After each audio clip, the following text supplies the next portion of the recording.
Last week I added another 371 Jeep to the roster. And this is the kind of one that you want to find.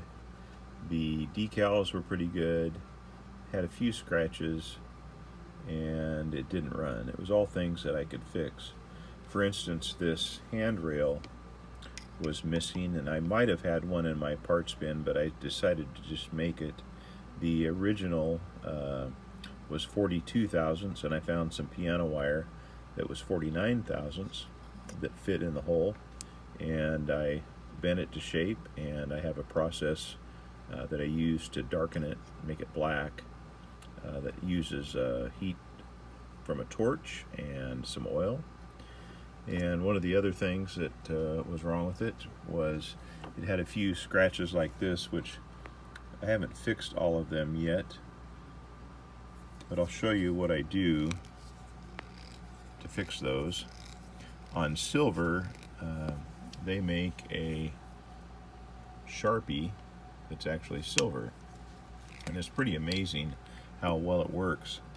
A lot of times on these silver models, they have a black plastic underneath, and you can just touch those up with the marker like this, kind of dab it with your finger, it just goes away.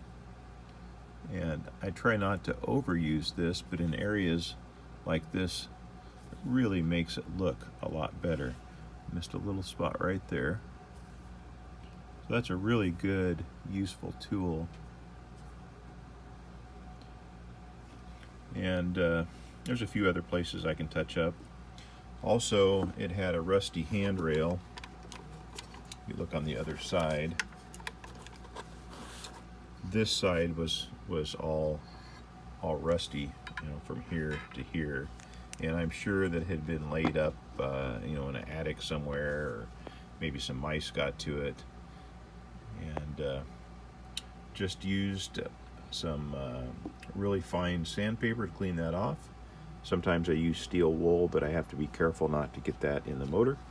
And again, I use a paint pen. This one's made by Forney. I like it better than the Testors style that you find in the hobby shop. These are actually paint markers that they use in welding. Works really well. The front coupler was broken, so I found a replacement for that. The wheels were very dirty, and so I polished those. Also, there was a spring missing in the pickup right here, and so I've got that working correctly now, and I think it's ready to go. Everything's been cleaned, it's been lubed, and so we'll take it upstairs and give it a try.